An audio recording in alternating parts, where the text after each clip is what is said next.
चलो, good evening everyone.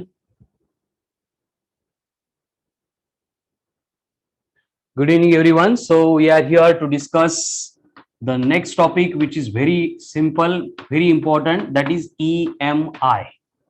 EMI क्या होता है? EMI का मतलब, EMI means electromagnetic induction. Electromagnetic induction, ठीक है. इलेक्ट्रोमैग्नेटिक इंडक्शन को इन शॉर्ट हम कंसीडर करते हैं एज ए ईएमआई. तो अब ये ईएमआई मतलब इलेक्ट्रोमैग्नेटिक इंडक्शन मतलब क्या होता है? चलो, what is mean by EMI. देखो, वर्ड में हमें मीनिंग समझ में आ रही कि बेसिकली यहां पे क्या होगा? इंडक्शन होना, इंड्यूस होगा. क्या इंड्यूस होगा? इंड्यूस होगा मतलब प्रोड्यूस होगा. क्या प्रोड्यूस होने वाला है? इलेक्ट्रो. क्यों प्रोड्यूस होगा? बिकॉज ऑफ मैग्नेटिक के इफेक्ट की वजह से इलेक्ट्रो का प्रोड्यूस होना मतलब इलेक्ट्रोमैग्नेटिक इंडक्शन है, ठीक है. अब इसको हम थोड़ा सा डिटेल में देखने वाले हैं. डिटेल में देखने के लिए हमने जो electrostatics, current, electricity, magnetic effect of electric current and magnetism में जो कंसेप्ट पढ़ी है, यहाँ पे उसको कंबाइनली हमें डिस्कस करना है, ठीक है. तो स्टार्ट से हम डिस्कस कर रहे थे. हमारा डिस्कशन शुरू हुआ था फ्रॉम चार्ज. चार्ज का मतलब क्या है? टेंडेंसी है कि अगर ये चार्ज रेस्ट में हम रखेंगे तो ये क्या करता है? खुद के सराउंडिंग में मैग्नेटिक फील्ड प्रोड्यूस करता है. If a charge is placed at rest then its magnetic field around it. अगर चार्ज को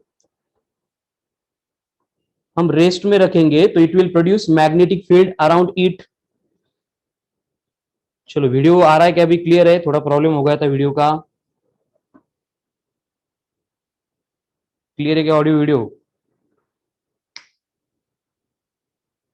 ओके, ठीक है. तो बेसिकली अगर चार्ज को हम रेस्ट में रखेंगे, स्टेशनरी रखेंगे, तो वो खुद के सराउंडिंग में क्या करता है? सिर्फ इलेक्ट्रिक फील्ड प्रोड्यूस करता है. लेकिन सेम चार्ज है, उसको अगर अपन मोशन में सेट कर देंगे तो ये मोशन परफॉर्म करने वाला चार्ज क्या करता है? खुद के सराउंडिंग में इलेक्ट्रिक फील्ड के साथ में मैग्नेटिक फील्ड भी प्रोड्यूस होता है. एंड ये बातें हमारे सामने एक्सप्लेन की थी ऑरस्टेड ने. एंड उसी के कंसेप्ट के ऊपर फॉर्मूला डिराइव करने के लिए हमने बायोट सावर्ट्स लॉ एंड उनका सिंप्लीफाइड फॉर्म मतलब एम्पियर्स लॉ डिस्कस किया था. यानी कि कंडीशन क्या है? देखो, सारा जो डिस्कशन चल रहा है that is only about charges. कि अगर ये चार्ज रेस्ट में रखे जाते हैं तो ये सराउंडिंग में इलेक्ट्रिक फील्ड प्रोड्यूस करते हैं. इन्हीं चार्ज को अगर अपन मोशन में सेट करेंगे तो ये क्या करते हैं? खुद के सराउंडिंग में इलेक्ट्रिक फील्ड प्रोड्यूस करते हैं अगर रेस्ट में तो. लेकिन अगर इनको मोशन में सेट कर देंगे तो मोशन में सेट होने से क्या हो रहा है? सराउंडिंग के स्पेस में इलेक्ट्रिक फील्ड के साथ मैग्नेटिक फील्ड भी प्रोड्यूस हो रही है. ध्यान से सुनो, क्या कंडीशन थी कि whenever charges are in motion they will produce magnetic field around it. यानी जितना भी मैग्नेटिज्म, मैग्नेटिक फील्ड प्रोड्यूस होती है उसके लिए एक्चुअल रिस्पॉन्सिबल कौन है? Motion of charges. Magnetic field को प्रोड्यूस करने के लिए रिस्पॉन्सिबल कौन है? Motion of charges. मतलब चार्जेस मोशन में आते हैं, उसकी वजह से मैग्नेटिक फील्ड प्रोड्यूस होती है. ये फैक्ट थी, ये हमने दो टॉपिक में बहुत डिटेल में देखी है. तो इसी कंसेप्ट के ऊपर जब Michael Faraday and Joseph Henry, ये दो लोग थे, साइंटिस्ट थे. उसमें से माइकल फैराडे था from UK, United Kingdom, and Joseph Henry था from United States of America. तो वो ऑब्जर्व करने लगे कि फैक्ट ये है कि चार्जेस अगर मोशन में सेट हो गए तो वो खुद के सराउंडिंग में मैग्नेटिक फील्ड प्रोड्यूस करते हैं. ये अगर एक्शन कंसीडर करेंगे तो इसका रिवर्स स्टेटमेंट मतलब इसकी रिएक्शन ऐसी होनी चाहिए कि मैग्नेटिक फील्ड ने भी चार्जेस को मोशन में सेट करना चाहिए. कंडीशन क्या है? देखो, एकदम सिंपल बात है कि अगर चार्जेस मैग्नेटिक फील्ड प्रोड्यूस करने के लिए रिस्पॉन्सिबल है, लेकिन ये कब होता है? जब चार्जेस मोशन में आते हैं. तो इसका मतलब मैग्नेटिक फील्ड की वजह से भी चार्ज मोशन में सेट होना चाहिए. ये उसका कॉन्वर्स स्टेटमेंट है, ये उसकी रिएक्शन है. एंड ये बात सबसे पहले दिमाग में आ रही थी दो लोगों की. एक थे सर जोसेफ हेनरी एंड दूसरे थे सर माइकल फैराडे. और ये दो लोग जो थे सेम कंसेप्ट के ऊपर सेम ईयर में लेकिन डिफरेंट प्लेसेस पे एक दूसरे के अबाउट कुछ भी नॉलेज के बिना इसके ऊपर वर्क करने लगे. एंड इस वर्क को करते करते उनको जो सक्सेस मिला उसी को अपन इलेक्ट्रोमैग्नेटिक इंडक्शन बोलते हैं, जिसकी वजह से हम इलेक्ट्रिसिटी को प्रोड्यूस कर पाए. उससे पहले इलेक्ट्रिसिटी हमें बस केमिकल सेल से मिलती थी, है ना. तो इनके इन्वेंशन से हमने large amount of electric and magnetic field का एप्लीकेशन करके इलेक्ट्रिसिटी प्रोड्यूस करना स्टार्ट कर दिया. तो वो क्या था वो हमें यहाँ पे डिस्कस करना है, ठीक है. तो बेसिकली यहाँ पे जो एक्सपेरिमेंट हुए थे दोनों ने भी किए थे, लेकिन थोड़ी सिंप्लीफाइड फॉर्म में। एंड अर्ली माइकल फैराडे ने हमें एक्सप्लेन किया था, तो हम सारा क्रेडिट जो यहाँ पे माइकल फैराडे को देते हैं। ठीक है, तो माइकल फैराडे ने सीधी सीधी बातें एक्सप्लेन की थी कि अगर सपोज कोई भी एक कॉइल है, कोई भी एक कॉइल है, इस कॉइल में से करंट फ्लो नहीं हो रहा है, एंड करंट डिटेक्ट करने के लिए यहाँ पे गैलोमीटर रखा गया है। एंड इस कंडक्टिंग कॉइल है, अभी करंट फ्लो नहीं हो रहा है, कोई भी सोर्स मैंने यहाँ पे कनेक्ट नहीं किया है, ये एरो दिख रहा है मतलब ये गैलोमीटर है, इसका काम है बस करंट आ गया तो डिफ्लेक्शन शो करना, करंट नहीं है तो डिफ्लेक्शन नहीं शो करना। तो यहाँ पे इस कॉइल के सराउंडिंग में अगर इस तरह का एक मैग्नेट है जिसके दो पोल्स है, north pole and south pole, at the given instant ये कॉइल भी रेस्ट में है, ये मैग्नेट भी रेस्ट में है। इसका मतलब क्या होगा, मैग्नेट जो मैग्नेटिक फील्ड प्रोड्यूस करेगा वो मैग्नेटिक फील्ड कॉइल के ऊपर एक्ट होगी, मैग्नेट जो मैग्नेटिक फील्ड प्रोड्यूस करेगा वो मैग्नेटिक फील्ड कॉइल के ऊपर एक्ट होगी। लेकिन इस एक्सपेरिमेंट में ये फैराडे का ऑब्जर्वेशन था कि गैलोमीटर कोई डिफ्लेक्शन शो नहीं कर रहा है। अगर गैलोमीटर डिफ्लेक्शन शो कर नहीं रहा है, इसका मतलब कोई इलेक्ट्रिक करंट इंड्यूस हुआ ही नहीं, इसलिए कॉइल में से करंट फ्लो ही नहीं हो रहा है, इसलिए गैलोमीटर डिफ्लेक्शन शो ही नहीं कर रहा है। फिर यहां पे माइकल फैराडे ने क्या किया, इस मैग्नेट को मोशन में सेट कर दिया और ये मैग्नेट जो है इस कॉइल के टुवर्ड्स आने लगा। मतलब इस तरह से ये कॉइल के सराउंडिंग में मैग्नेट की मूवमेंट होने लगी। लेकिन कॉइल के सराउंडिंग में जो मैग्नेट की मूवमेंट होने लगी उसकी वजह से क्या हो रहा है, देखो जब ये मैग्नेट कॉइल के क्लोज आ रहा है तब मैग्नेटिक फील्ड की स्ट्रेंथ बढ़ रही है, जब ये मैग्नेट कॉइल से आगे जा रहा है तब मैग्नेटिक फील्ड की स्ट्रेंथ कम हो रही है। स्ट्रेंथ कम ज्यादा हो रही है मतलब मैग्नेटिक फील्ड वहां पे चेंज हो रही है। एंड ये चेंजिंग मैग्नेटिक फील्ड जब कॉइल के साथ लिंक हो रही है उस केस में ये गैलोमीटर जो है वो डिफ्लेक्शन शो करने लगा, जैसे पहले 0 पे था अब ये डिफ्लेक्शन शो करने लगा। ठीक है, फिर उसने क्या किया, सेम एक्सपेरिमेंट में इस कॉइल को जो है उसको मूव किया, यहाँ पे गैलोमीटर रखा और अब इस मैग्नेट को स्टेशनरी रखा और मैग्नेट के सराउंडिंग में ये जो कॉइल है इसको फिर वो मोशन में सेट करने लगा। जब ये कॉइल मूव हो रही थी एक पोजीशन से दूसरे पोजीशन पे, तो ये गैलोमीटर फिर से यहाँ पे डिफ्लेक्शन शो करने लगा। इसका मतलब क्या हो रहा है, देखो तीन पार्ट में एक्सपेरिमेंट परफॉर्म किया था माइकल फैराडे ने।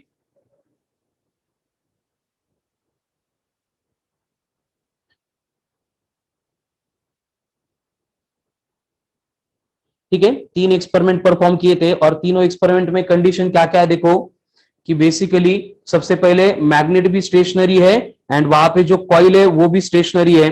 तो उस केस में कोई भी वहां पे करंट फ्लो नहीं हो रहा था, मतलब ईएमएफ इंड्यूस्ड ही नहीं हुआ, मतलब इलेक्ट्रिक करंट फ्लो नहीं होगा। इसका मतलब अगर सिर्फ कॉइल के ऊपर मैग्नेटिक फील्ड एक्ट होगी तो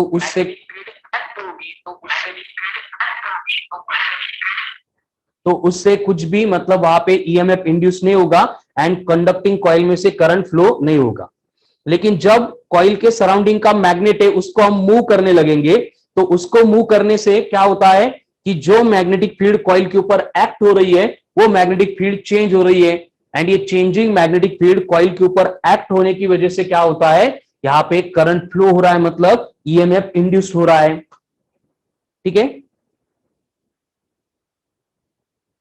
तो यहाँ पे जब मैग्नेट कॉइल के सराउंडिंग का मूव करते हैं तो मैग्नेटिक फील्ड प्रोड्यूस होती है, या फिर मैग्नेट के सराउंडिंग में कॉइल मूव करते हैं तो भी क्या होता है, यहाँ पे ईएमएफ इंड्यूस्ड होता है, मतलब करंट फ्लो होता है।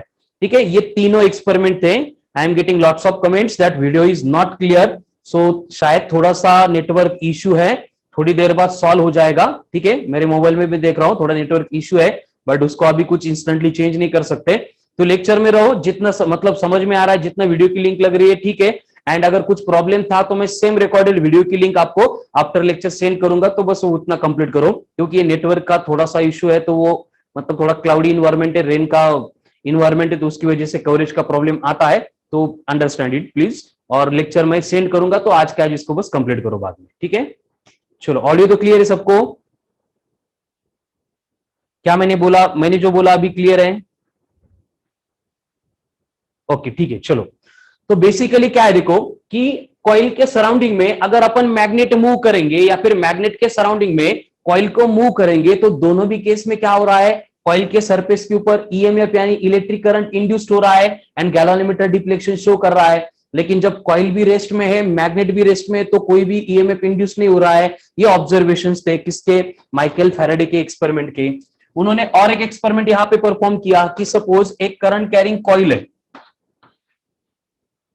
इस कॉइल में से करंट फ्लो हो रहा है, ठीक है, इसको सप्लाई दिया था, और इसके सराउंडिंग में भी और एक करंट कैरिंग कॉइल है एंड इसको भी सप्लाई दिया है। तो अगर दोनों कॉइल में से फ्लो होने वाला करंट अगर सेम है, यूनिफॉर्म है, तो यूनिफॉर्म करंट फ्लो होने से, या फिर इस कॉइल में जो है सप्लाई नहीं दिया है, यहां पे बस गैलोमीटर प्लेस किया है, तो इस कॉइल में से फ्लो होने वाला करंट अगर यूनिफॉर्म है, कांस्टेंट है, तो क्या होगा कि ये कॉइल जो सराउंडिंग में मैग्नेटिक फील्ड प्रोड्यूस करेगी, वही मैग्नेटिक फील्ड इस कॉइल के ऊपर एक्ट होगी एंड इस कॉइल के ऊपर सेम मैग्नेटिक फील्ड एक्ट होने से यहां पे कोई भी डिफ्लेक्शन शो नहीं होगा। इसका मतलब फिर से uniform current uniform magnetic field produce करेगा एंड यूनिफॉर्म मैग्नेटिक फील्ड अगर कंडक्टर के ऊपर एक्ट हो रही है तो कोई भी ईएमएफ इंड्यूस नहीं होगा। लेकिन अगर यहां पे फ्लो होने वाले करंट को वेरी करेंगे, चेंज करेंगे, एंड अगर अल्टरनेटिंग या फिर चेंजिंग करंट इस कॉइल में से फ्लो होने लगेगा तो क्या होगा, अगर इस कॉइल में से चेंजिंग करंट फ्लो होने लगेगा तो करंट की वजह से सराउंडिंग के स्पेस में जो भी मैग्नेटिक फील्ड प्रोड्यूस होती है, वो मैग्नेटिक फील्ड जो यहाँ पे प्रोड्यूस हो रही है वो भी चेंजिंग होगी एंड जब ये मैग्नेटिक फील्ड चेंजिंग इस कॉइल के साथ लिंक्ड होगी, यहाँ पे डिफ्लेक्शन हमें दिखेगा। ठीक है, तो ये थे एक्सपेरिमेंटल ऑब्जर्वेशन एज पर observe by sir Michael Faraday, same idea के ऊपर वर्क करने वाले जोसेफ हेनरी भी। ठीक है, तो इनका जो एक्सपेरिमेंटल सेटअप था, इसके ऊपर से हमने यहाँ पे कुछ बातें देख ली है, डिस्कस कर ली है, उसके ऊपर से हम यहाँ पे कुछ बातें कंक्लूड कर सकते हैं। और क्या क्या कंक्लूजन रहेंगे, देखो सिंपल कंक्लूजन है कि अगर conducting coil is linked with external magnetic field है, यूनिफॉर्म एक्सटर्नल मैग्नेटिक फील्ड है, तो कंडक्टिंग कॉइल के सरफेस के ऊपर कोई भी ईएमएफ इंड्यूस नहीं होगा। लेकिन अगर उस कॉइल के ऊपर एक्ट होने वाली मैग्नेटिक फील्ड चेंज करेंगे तो कॉइल के सरफेस के ऊपर क्या होता है, ईएमएफ इंड्यूस्ड होता है एंड इंड्यूस्ड होने वाला ईएमएफ डिपेंड करता है कि सराउंडिंग की मैग्नेटिक फील्ड कितनी फास्ट चेंज हो रही है। अगर उसका चेंज होने का रेट अगर बहुत ज्यादा है तो इंड्यूस्ड होने वाला करंट, इंड्यूस्ड होने वाला ईएमएफ जो है वो और भी ज्यादा होगा। या फिर सेम एक्सपेरिमेंट को इस तरह से परफॉर्म करेंगे कि मैग्नेटिक फील्ड को यूनिफॉर्म रखेंगे, कांस्टेंट रखेंगे, और उस मैग्नेटिक फील्ड में कंडक्टर अगर मूव होगा, मोशन परफॉर्म करेगा, तो उस कंडक्टर के मूव होने से भी फिर से क्या हो रहा है, ईएमएफ इंड्यूस्ड हो रहा है। इसका मतलब ये सारे डिस्कशन से हमें कंक्लूजन मिलता है कि whenever conducting loop is linked with external changing magnetic field or magnetic flux, an EMF will be induced on its surface, and EMF will be induced on its surface। तो ये basic condition बन गई EMF generate करने की, electric current induce करने की, कि simply हमें क्या करना पड़ेगा, जो भी कंडक्टिंग कॉइल है या फिर कंडक्टिंग लूप है उसके ऊपर एक्ट होने वाले मैग्नेटिक फील्ड को चेंज करना पड़ेगा। और उसको चेंज करने की दो वे है, एक तो यूनिफॉर्म मैग्नेटिक फील्ड में कंडक्टर को मोशन में सेट कर दो, या फिर मैग्नेटिक फील्ड चेंज करके कंडक्टर को रेस्ट में रखो। दोनों भी केस में क्या होने वाला है, ईएमएफ इंड्यूस्ड होने वाला है। तो ये सारे फैराडे के एक्सपेरिमेंट के कंक्लूजन का एक बेसिक कंक्लूजन था। ठीक है, तो इसके इसी कंक्लूजन से ऊपर मतलब हम नेक्स्ट पॉइंट देखेंगे, दैट इज फैराडे के लॉज ऑफ इलेक्ट्रोमैग्नेटिक इंडक्शन। ठीक है, before that take screenshot. I think clear हो रहा है video, audio you are getting, और फिर या इसके बाद में मैं आपको सेंड भी करूंगा वीडियो, तो वहां पे देख के क्लियर करो। चलो ठीक है, तो नेक्स्ट पॉइंट आता है Faraday's laws of electromagnetic induction, Faraday के लॉ अबाउट इलेक्ट्रोमैग्नेटिक इंडक्शन। और उसमें फैराडे एक्सप्लेन करता है फर्स्ट लॉ में कि व्हेनेवर अ कंडक्टिंग लूप, या फिर कंडक्टर हो सकता है, कंडक्टिंग कॉइल भी हो सकती है, linked with external changing magnetic flux and EMF will be induced on its surface। तो उस कंडक्टिंग कॉइल के सरफेस के ऊपर क्या होगा, ईएमएफ इंड्यूस्ड होगा। ठीक है, उसके बाद में next, the induced EMF depends upon rate of change of magnetic flux. Induced EMF जो है वो डिपेंड करेगा किसके ऊपर? डिपेंड करेगा rate of change of magnetic flux के ऊपर, यानी कि E बनेगा proportional to d phi by d t. ठीक है, E बनेगा proportional to d phi by d t. फिर यहाँ पे प्रोपोर्शनलिटी साइन को रिप्लेस करके हम लिखेंगे E equals to K into d phi by d t, और इस K की वैल्यू 1 होती है in all system of unit. तो K की वैल्यू अगर 1 पुट करेंगे तो हमें इस इक्वेशन, मतलब फैराडे के लॉ का जो इक्वेशन मिलता है वो होता है E equals to d phi by d t. बस हम यहाँ पे साइन माइनस लगाते हैं, और ये माइनस साइन का जो एक्सप्लेनेशन है वो आगे हमें लेंज लॉ में आने वाला है, जो एक्सप्लेन करेगा कि जो रेट है मैग्नेटिक फ्लक्स चेंज होने का, उसको इंड्यूस्ड होने वाला ईएमएफ क्या करता है? अपोज करता है। ठीक है, चलो बोर्ड पे जो लिखा है ठीक से देख लो, समझ लो, एंड क्लियर है तो उसका स्क्रीनशॉट ले लो। Come on fast.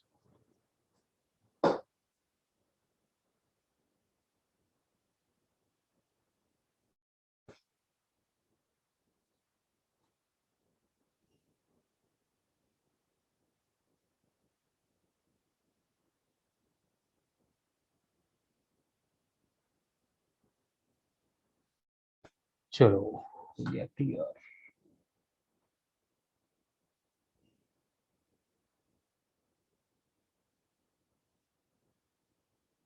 तो ये हो गए Faraday's laws of electromagnetic induction.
Okay, ठीक है।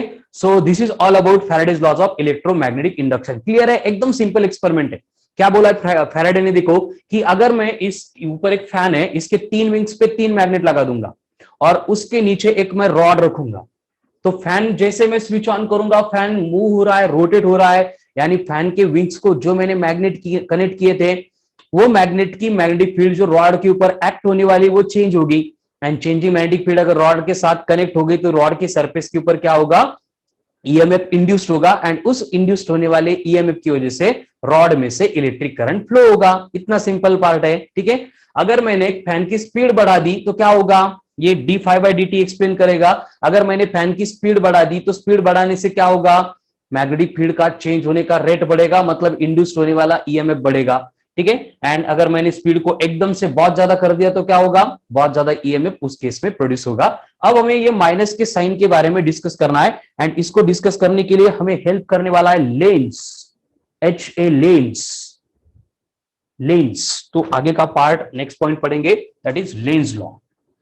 अब लेंस ने जो है एकदम डिटेल में यहाँ पे माइनस साइन क्यों लेना है वो एक्सप्लेन किया है, और जिसमें लेंस क्लियरली एक्सप्लेन कर रहा है कि जो यहाँ पे कंडक्टिंग कॉइल के सरफेस के ऊपर ईएमएफ इंड्यूस्ड हो रहा है, क्यों इंड्यूस्ड हो रहा है? क्योंकि हम मैग्नेटिक फील्ड चेंज कर रहे थे। लिंक लगाओ, बाद में इसको प्रिपेयर करने के लिए टाइम नहीं देना है, अभी क्लियर करना है। कंडीशन क्या थी कि अगर हमने कंडक्टर के ऊपर एक्ट होने वाले मैग्नेटिक फील्ड को अगर चेंज किया, यानी if changing magnetic field is acting on the surface of conductor, conductor के सरफेस के ऊपर ईएमएफ इंड्यूस्ड होता है। अब कब इंड्यूस्ड होगा, कैसे इंड्यूस्ड होगा, ये तो क्लियर हो गया। लेकिन इंड्यूस्ड क्यों होगा भाई, what is the reason behind it, इसके बारे में हमें कुछ भी आइडिया नहीं थी। वो आइडिया हमें एक्सप्लेन की थी बाय लेंज, इस साइंटिस्ट ने, H.A. लेंज। और ये लेंज एक्सप्लेन करता है कि कंडीशन क्या है, देखो मैं लिख के भी देने वाला हूं, वर्ड ध्यान से सुनो कि कंडीशन क्या है। कि लेंज एक्सप्लेन करता है EMF will be induced on the surface of conductor. EMF will be induced on the surface of conductor only to oppose the changing magnetic flux which have produced it. ध्यान से सुनो क्या बोला मैंने, कि conductor के सरफेस के ऊपर ईएमएफ इंड्यूस्ड होगा एंड उसका जन्म लेने का, इंड्यूस्ड होने का एक ही पर्पज है। क्या पर्पज है? अपोज करना। किसको अपोज करना? चेंजिंग मैग्नेटिक फ्लक्स को अपोज करना। जो मैग्नेटिक फ्लक्स चेंज होने की वजह से ये ईएमएफ इंड्यूस्ड हो रहा है, वो क्या करने वाला है? उस चेंजिंग फ्लक्स को, जिसने उसको प्रोड्यूस किया था, उसी को अपोज करने वाला है। ठीक है, तो according to Lenz, Lenz law explain करता है कि EMF will be induced on the surface of conductor in such a way that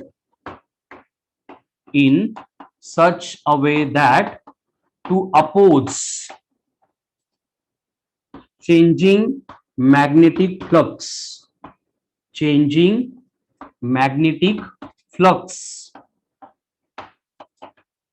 which have produced it,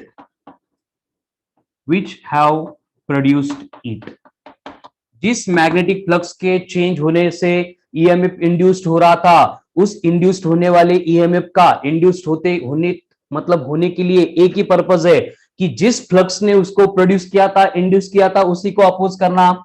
यानी ये E इक्वल्स टू बनेगा minus of D phi by D t. Change होने वाला flux एक ही purpose के लिए change होता है, उसका चेंज होने का एक ही पर्पस है, विच वन? अपोज करना। किसको अपोज करना? चेंजिंग मैग्नेटिक फ्लक्स को अपोज करना, जिसने उसको प्रोड्यूस किया था। क्लियर है सबको? EMF will be induced on the surface of conductor only to oppose external changing magnetic flux which have produced it. इतना सिंपल था लेंज लॉ, और ये बन गया according to Lenz law equation E equals to minus of D phi by D t. E equals to minus of D phi by D T. अब कैसे? इससे related थोड़े से हम एक्सपेरिमेंटल ऑब्जर्वेशंस देखेंगे कि बेसिकली ईएमएफ तो इंड्यूस्ड होगा, लेकिन ये लेंज का जो लॉ है, उसने इंड्यूस्ड होने वाले ईएमएफ की डायरेक्शन कौन सी होगी, वो हमें यहाँ पे एक्सप्लेन कर दी। उसके लिए एक सिंपल एक्सपेरिमेंटल मैं यहाँ पे आपको एक्सप्लेन करूंगा कि एक कोई भी कॉइल है, कंडक्टिंग कॉइल है, उसमें से करंट फ्लो नहीं हो रहा है। इस कॉइल के सराउंडिंग में ऐसे दूर पे मैंने नॉर्थ पोल साउथ पोल होने, मतलब जिसके पास थे, ऐसे मैग्नेट रखा था। अब अगर ये मैग्नेट यहाँ पे था, कॉइल के पास नहीं था, तो ये मैग्नेट की वजह से कॉइल के ऊपर कोई भी मैग्नेटिक फील्ड एक्ट नहीं हो रही थी। इसका मतलब कोई भी ईएमएफ यहाँ पे इंड्यूस नहीं हो रहा है। फिर मुझे ये मैग्नेट को पकड़ के एकदम स्पीड में इस पोजीशन पे लेके आना है।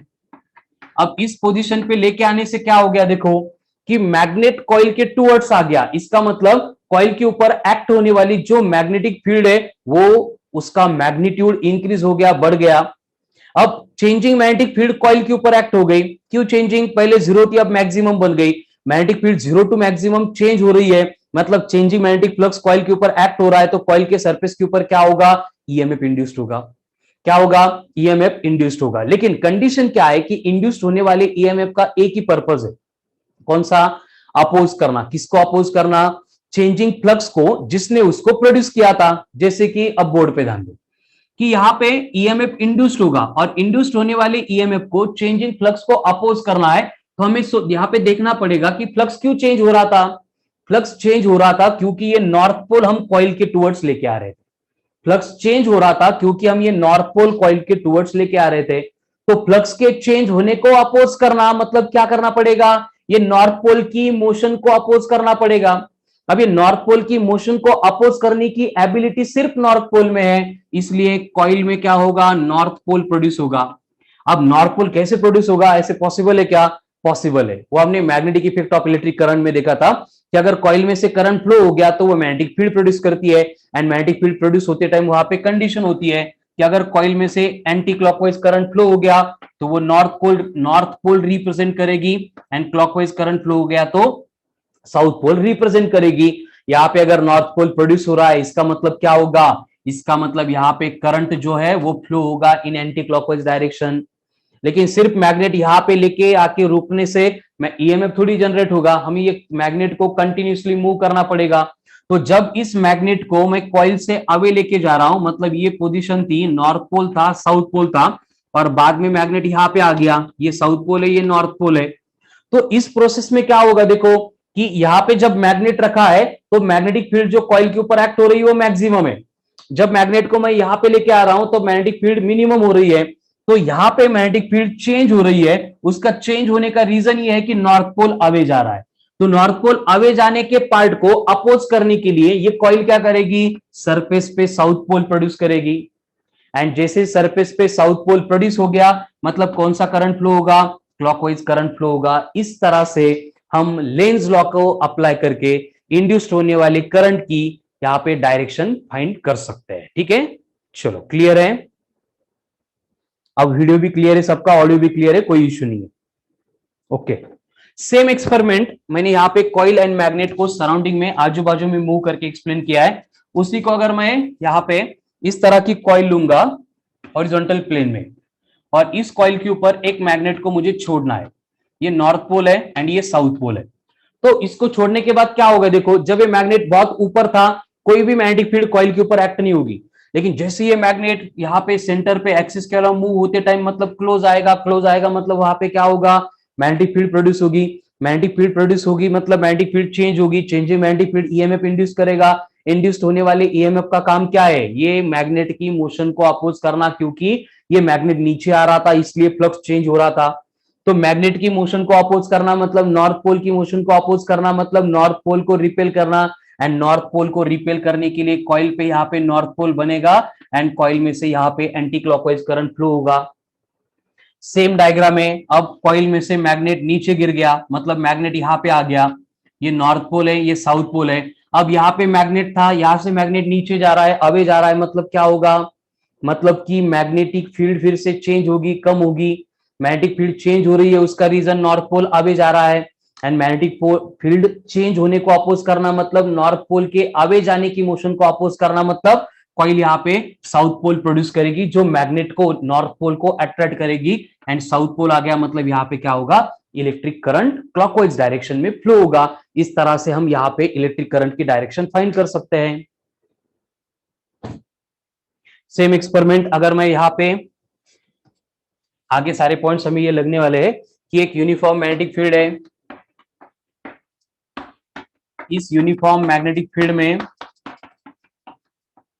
मैंने एक कॉइल रखी है।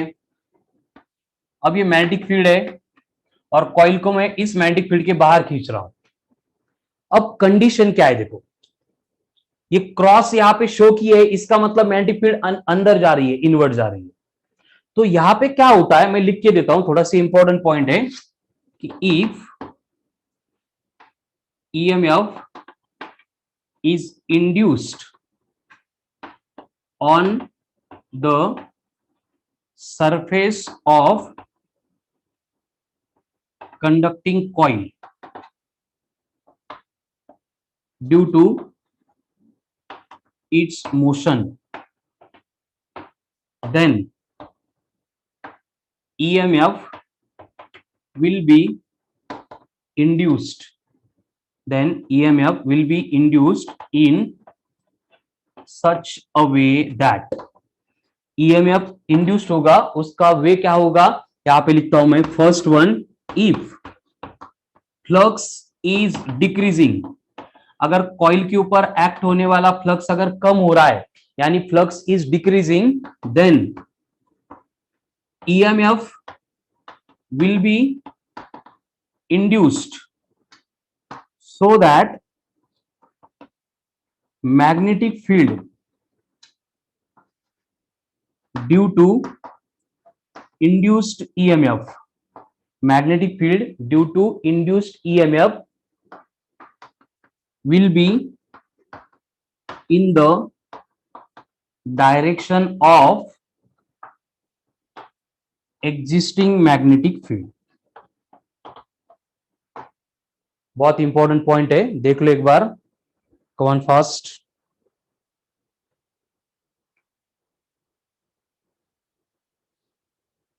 चलो वीडियो क्लियर है, अब सब लोग कमेंट करो क्लियर हो गया कि ये बराबर ऐसे चल। ठीक है, देखो मैग्नेटिक फ्लक्स का मतलब होता है number of magnetic lines of force passing normally through given area, passing normally through given area. क्या होता है मैग्नेटिक फ्लक्स? मतलब कि सपोज कोई भी एक मैग्नेट है, हमने उसको स्पेस में रखा है, ठीक है, ये नॉर्थ पोल है, ये साउथ पोल है, तो इस तरह की magnetic lines of force north से स्टार्ट होकर साउथ पे जाती है and inside the magnet south से स्टार्ट होकर नॉर्थ पे आती है। तो इसके सराउंडिंग में अगर मैं कोई भी एक एरिया कंसीडर करूंगा डीएस, तो इस एरिया में से पास होने वाले मैग्नेटिक लाइंस ऑफ फोर्स के नंबर, लेकिन कैसे? नॉर्मली, मतलब making an angle of 90 degree, उसको बोला जाता है मैग्नेटिक फ्लक्स। अब ये मैग्नेटिक फ्लक्स जो है इसका नोटेशन होता है फाई, इसका फॉर्मूला होता है phi equals to B vector dot A vector, and इसका सिंप्लीफिकेशन होगा phi equals to B into A into cos of theta.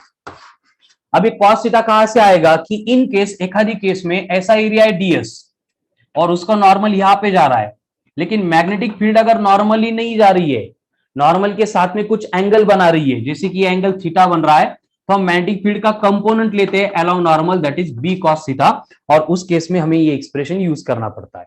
तो ये जो मैग्नेटिक फ्लक्स है इसका एस आई यूनिट होता है वेबर, ठीक है, यहां पे लिखता हूं एस आई यूनिट होता है वेबर, देन इसका सीजीएस यूनिट है मैक्सवेल, ठीक है, सीजीएस यूनिट है maxwell, and 1 weber equals to होता है 10 टू द पावर 8 मैक्सवेल।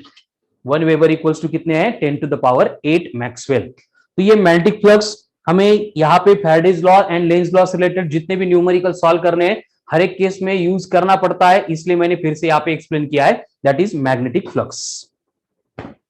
अब कंडीशन क्या है देखो, कि जो फ्लक्स एक्ट होता है on the surface of conductor, वो अगर चेंज होगा तो उसके लिए रिस्पॉन्सिबल कौन होगा? एक तो मैग्नेटिक इंडक्शन चेंज होगा, नहीं तो एरिया चेंज होगा, नहीं तो जो एंगल है थीटा वो चेंज होगा। तीनों के चेंज होने से वहां पे क्या होता है? ईएमएफ इंड्यूस्ड होता है। ठीक है, तो ये बेसिक केस हो गई ईएमएफ इंड्यूस्ड होने की। अब उससे रिलेटेड नेक्स्ट पॉइंट आएगा, ओके, वीडियो एचडी आ गया, अब सबको क्लियर है? तो देखो मैग्नेटिक फ्लक्स चेंज होने से क्या होगा? ईएमएफ इंड्यूस्ड हो गया। उसी से रिलेटेड नेक्स्ट पॉइंट हम देख रहे हैं, that is motional EMF. Emotional नहीं है, मोशनल ईएमएफ। मोशनल ईएमएफ यानी क्या? कि हम क्या करेंगे, अभी जो एग्जांपल देख रहे थे वही है कि मैग्नेटिक फील्ड में कंडक्टर जो है उसको मूव करेंगे, वो मोशन परफॉर्म करेगा और उसको बोला जाएगा एज ए मोशनल ईएमएफ। अब मोशनल ईएमएफ में कंडीशन क्या है? हमें फिर से वही एग्जांपल लेना है। अभी टॉपिक की एक कंसेप्ट हो गई, बाकी रिमेनिंग पार्ट में यही सारी बातें रिपीटेशन आने वाली। ठीक है, हम यहाँ पे एक मैग्नेटिक फील्ड ले रहे हैं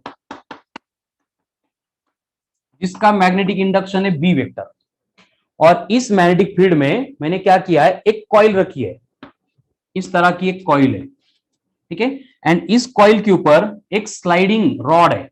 कौन है स्लाइडिंग रॉड? A B. अब यहाँ पे कंडीशन क्या है देखो, कि यहाँ पे इसकी जो लेंथ है वो एल है, इसकी जो विड्थ है वो एक्स है। अब कंडीशन क्या है देखो, कि अगर मैग्नेटिक फील्ड यूनिफॉर्म है, स्टेशनरी है, एंड उसमें अगर मैंने इस कॉइल को प्लेस किया है, तो इस कॉइल के ऊपर कोई भी ईएमएफ इंड्यूस नहीं होगा। लेकिन अगर मैं इस स्लाइडिंग रॉड को इस डायरेक्शन में v इतनी वेलोसिटी से खींचने का ट्राई करूंगा, तो क्या होगा? इस रॉड को खींचने से यहां पे जो एरिया है वो इंक्रीज होगा। क्या होगा? यहाँ पे जो एरिया है वो इंक्रीज होगा, एंड अगर एरिया यहाँ पे इंक्रीज हो गया मतलब क्या होगा? वहां पे ईएमएफ इंड्यूस्ड होगा।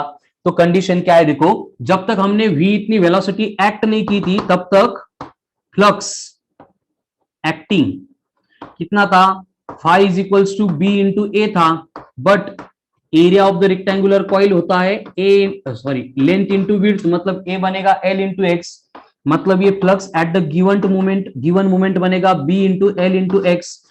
इतना फ्लक्स यहाँ पे एक्ट हो रहा था, लेकिन ये चेंजिंग फ्लक्स नहीं था, इसलिए हमने क्या किया, इस रॉड को खींचना स्टार्ट कर दिया।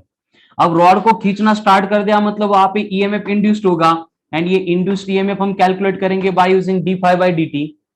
अब फ्लक्स कितना है BLX, तो हम उसको डिफरेंशिएट करने वाले हैं, तो ये बनेगा d by d t of B into L into x.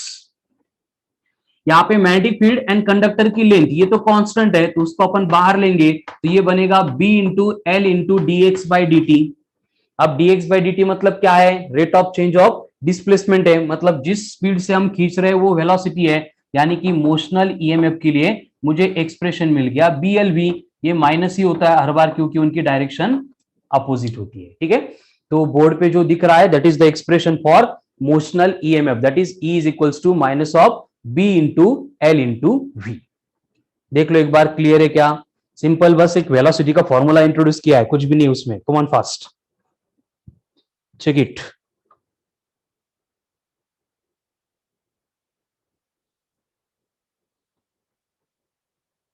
Clear है?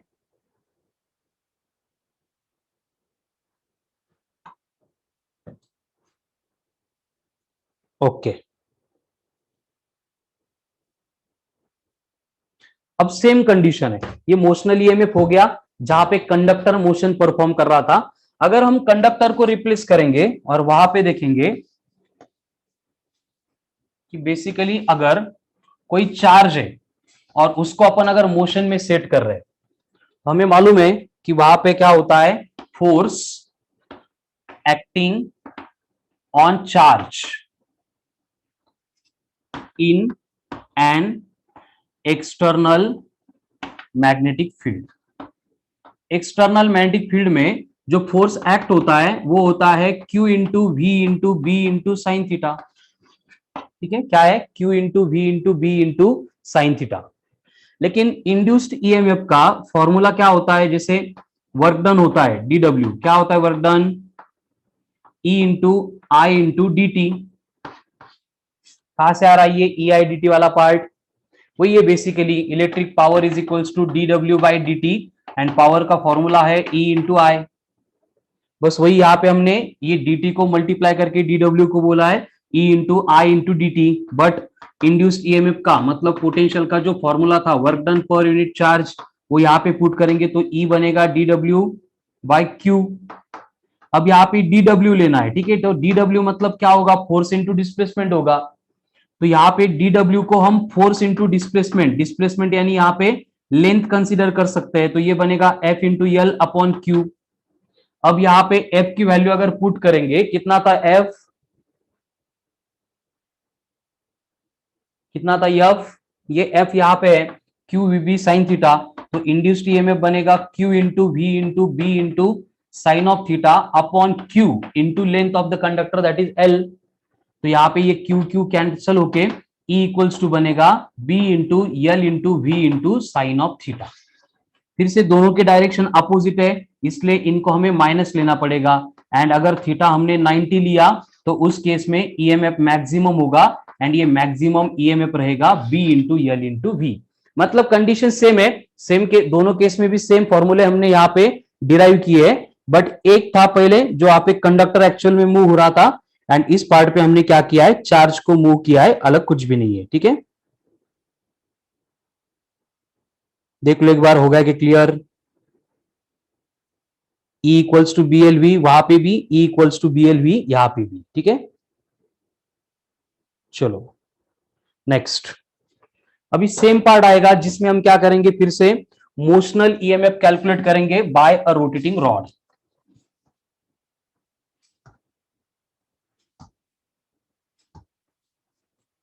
नेक्स्ट पॉइंट आएगा motional EMF, motional EMF due to a rotating rod. मतलब कि फिर से इस तरह से एक मैग्नेटिक फील्ड होगी,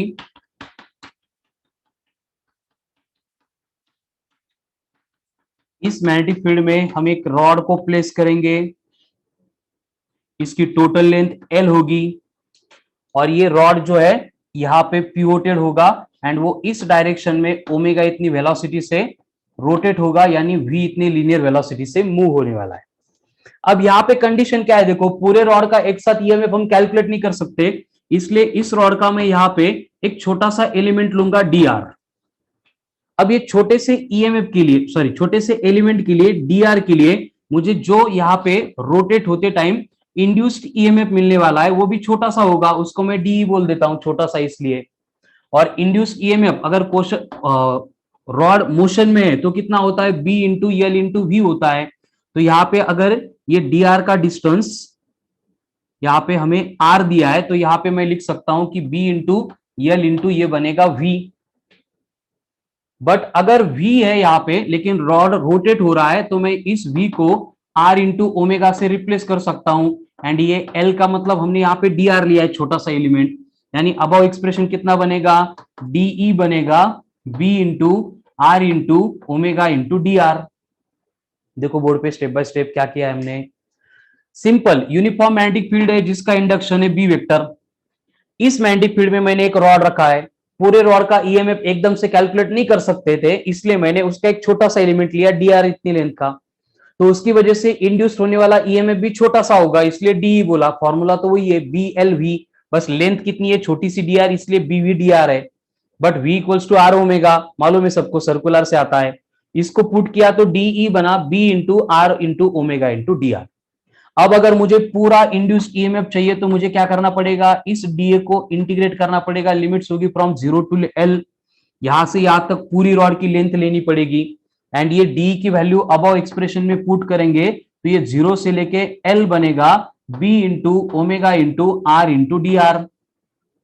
अब यहाँ पे जो मैग्नेटिक फील्ड कॉइल के ऊपर एक्ट हो रही है वो तो कांस्टेंट थी, देन जो एंगुलर वेलोसिटी रोटेशन की वो भी कांस्टेंट है।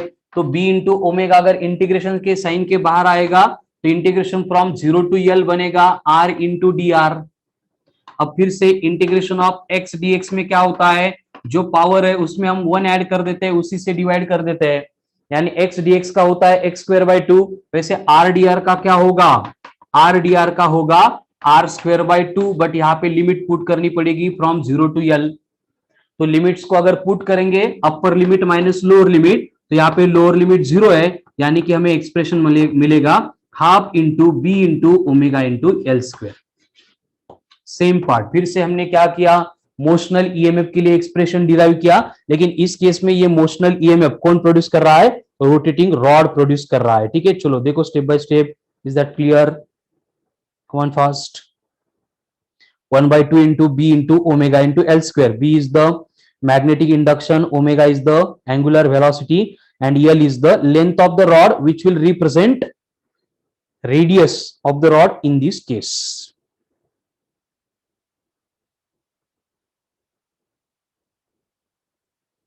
ठीक है, क्लियर है?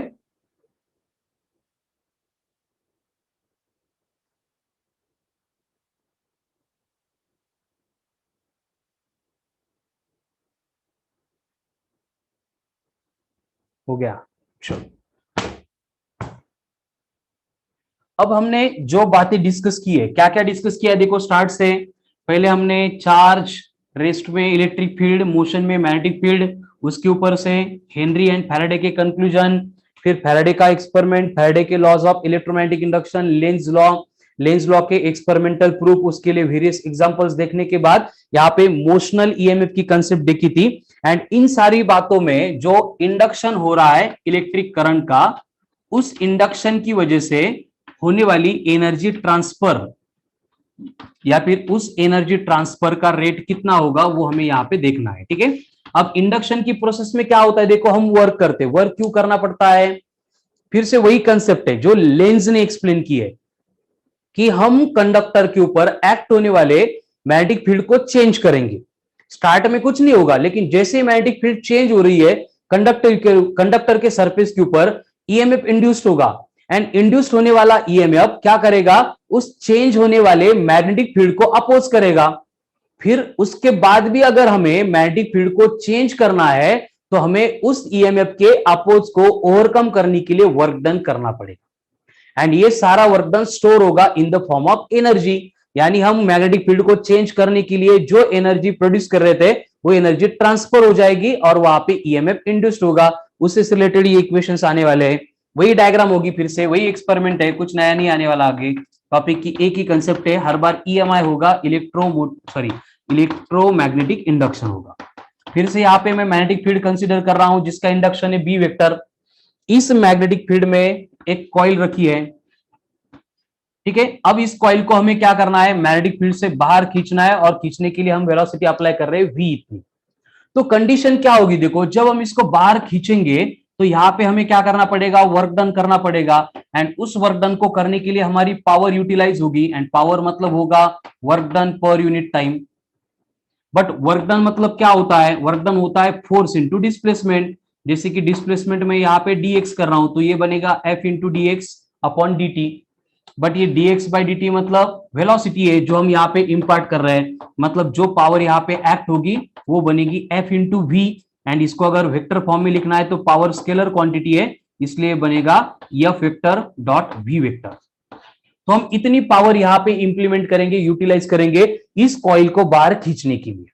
अब कॉइल को बाहर खींचते टाइम वर्क क्यों करना पड़ रहा है, पावर क्यों लगानी पड़ रही है, उसका रीजन क्या है। देखो जैसे ये कॉइल को हम बाहर खींचने लगे, खींचने के लिए हमने उसको मतलब जब पकड़ा और थोड़ा खींचा तो इसके ऊपर एक्ट होने वाला फ्लक्स चेंज हो गया। क्यों चेंज हुआ फ्लक्स, क्योंकि कॉइल का एरिया जो मैग्नेटिक फील्ड में था वो चेंज हो गया। अब ये एक्ट होने वाले फ्लक्स के चेंज होने से क्या होगा, एक्ट होने वाले फ्लक्स के चेंज होने से इसके ऊपर ईएमएफ इंड्यूस्ड होगा, और वो ईएमएफ क्या करेगा, इस कॉइल के मोशन को, फर्दर मूवमेंट को अपोज करेगा। क्यों अपोज करेगा, वही लेंज लॉ है कि EMF will be induced only to oppose changing magnetic flux. यहां पे फ्लक्स क्यों चेंज हो रहा था, क्योंकि कॉइल मैग्नेटिक फील्ड के बाहर जा रही थी। ध्यान से सुनो, अब मैग्नेटिक फ्लक्स के चेंज होने को अपोज करना मतलब कॉइल के मोशन को अपोज करना। एंड कॉइल के मोशन को अपोज करने के लिए यहां पे क्या होगा, कुछ फोर्सेस इंड्यूस्ड हो जाएंगे, जैसे कि ये F1 है, ये F2 है एंड ये F3 है। ये तीनों फोर्सेस कॉइल को यहां पे पकड़ के रखने का ट्राई करेंगे। लेकिन उसमें क्या होगा, यहां पे ये F1 एंड F2 इनका मैग्नीट्यूड इक्वल है and they are acting in the same direction, इसलिए F1 एंड F2 एक दूसरे को बैलेंस करेंगे, कैंसिल कर देंगे। तो यहां पे इसका मतलब F1 एंड F2 का काम खत्म हो गया, और हमें अगर कॉइल को और बाहर खींचना है तो हमें यहां पे ये F3 वाला जो फोर्स है उसके अगेंस्ट वर्क करना पड़ेगा। जो बातें मैंने बोली है ध्यान से एक बार फिर से रिकॉल करो, और बोर्ड पे मैंने लिखा है वो क्लियर है कि बोलो, मुझे पार्ट रब करके फिर प्रोसीड करना है। चलो है क्लियर, कमेंट भी फास्ट।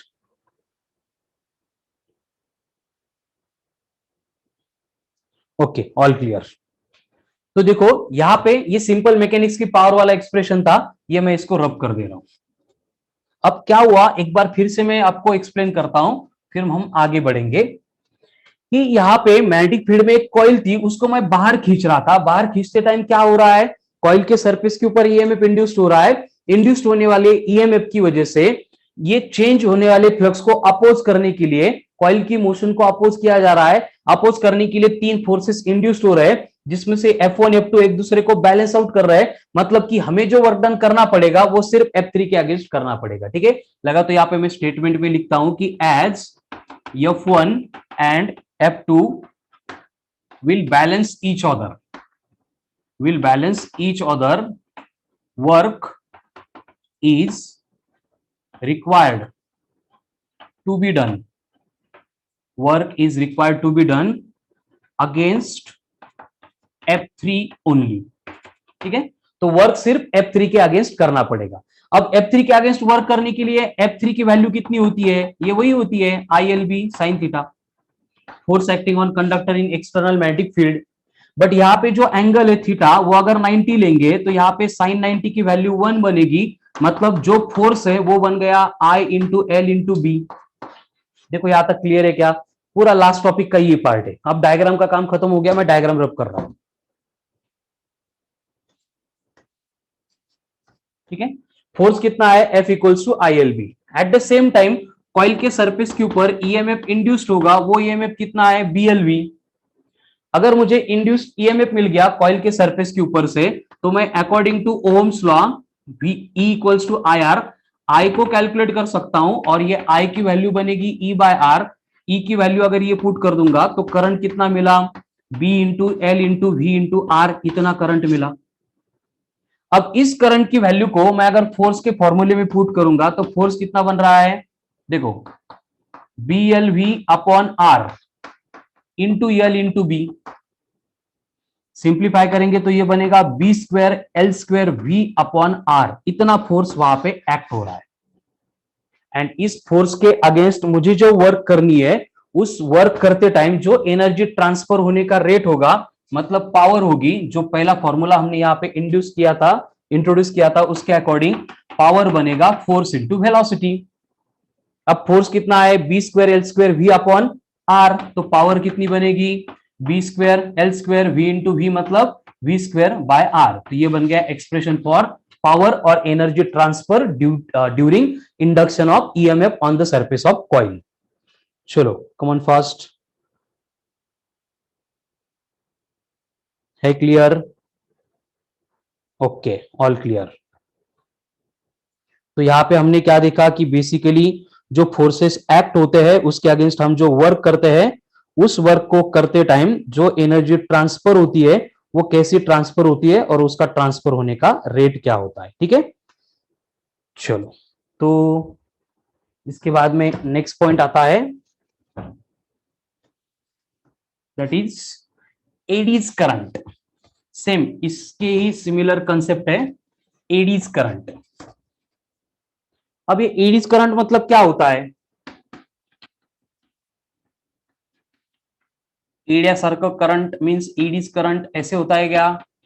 देखो एडीज करंट क्या है कंसेप्ट, एडीज करंट मतलब सिंपल, एडीज का मतलब क्या होता है, वर्कफुल, मतलब जैसे स्टिल वाटर है, पानी है, और उसमें मैंने स्टोन ड्रॉप कर दिया, तो जिस पॉइंट पे स्टोन जाके ड्रॉप हो गया वहां पे एक वाइब्रेशन क्रिएट होता है, सर्कुलर वाइब्रेशन, और उस सर्कुलर वाइब्रेशन को व्हर्लपूल्स या फिर एडीज बोला जाता है। तो कंडीशन क्या होती है, देखो कि किसी भी मेटल को या फिर मेटेलिक कंडक्टर को हम अगर एक्सटर्नल मैग्नेटिक फील्ड में रख देंगे, अब मेटेलिक कंडक्टर है, हमें मालूम है उसके सरफेस के ऊपर क्या होते हैं, इलेक्ट्रॉन्स होते हैं। कौन से इलेक्ट्रॉन? फ्री इलेक्ट्रॉन होते हैं। तो अगर मैंने यहां पे इस मेटेलिक कंडक्टर को एक्सटर्नल चेंजिंग मैग्नेटिक फील्ड में रख दिया, तो एक्सटर्नल चेंजिंग मैग्नेटिक फील्ड में इस कंडक्टर को रखने से क्या होगा, इसके सरफेस के ऊपर जो सारे इलेक्ट्रॉन्स है they will experience the force, and by virtue of that force वो सारे इलेक्ट्रॉन क्या होंगे, मोशन में सेट होंगे।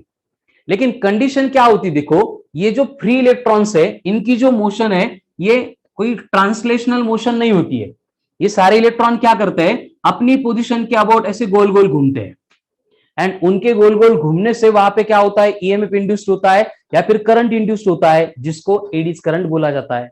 इतना सिंपल है।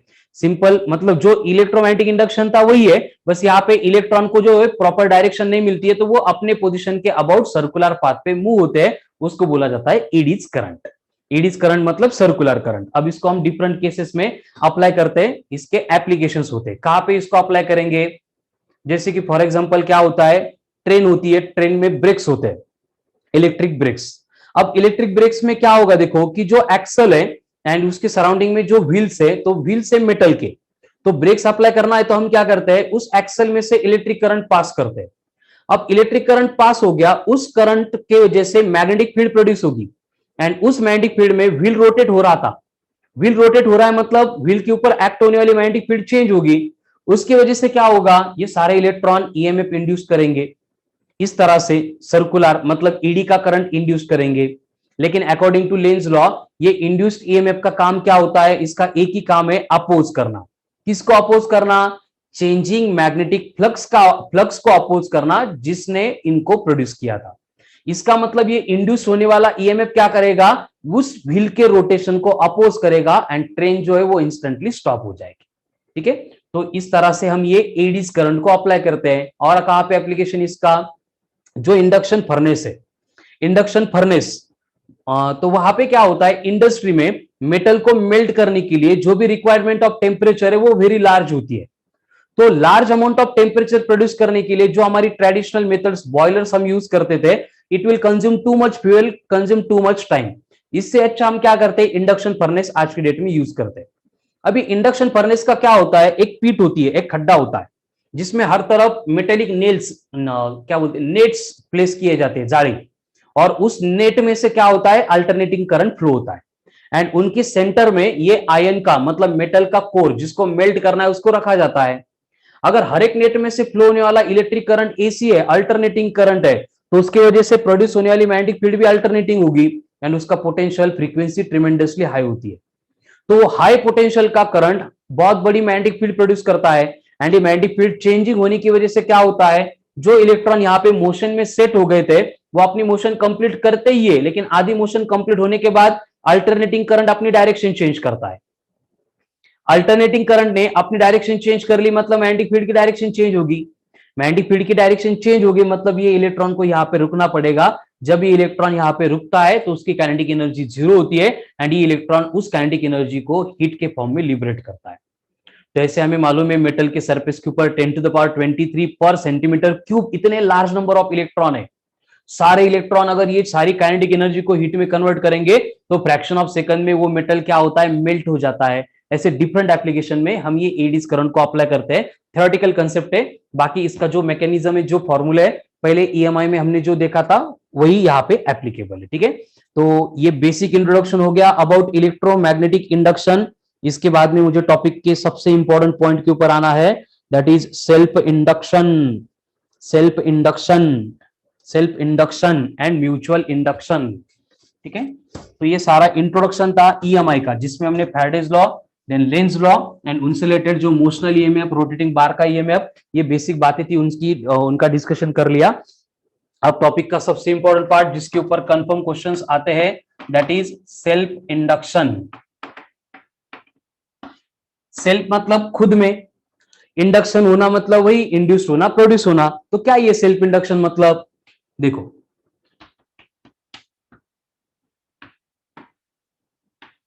phenomenon of